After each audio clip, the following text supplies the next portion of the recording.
অন্যান্য স্তরের নেতৃবৃন্দ, আমার এখানে আসলে অনেকগুলো কথাই বলার ছিল, সময়।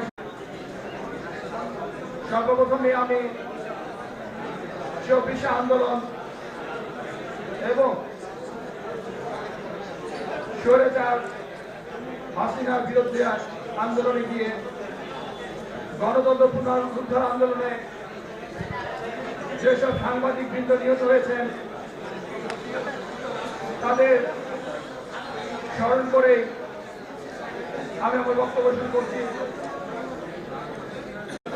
বিএনপির একটি সেল যাদের কাজ গুম পরিবার এবং ২৪শে এখানে জাতীয় কমিটি বিএনপি স্থায়ী কমিটি উনি মূল বক্তব্য দেবেন।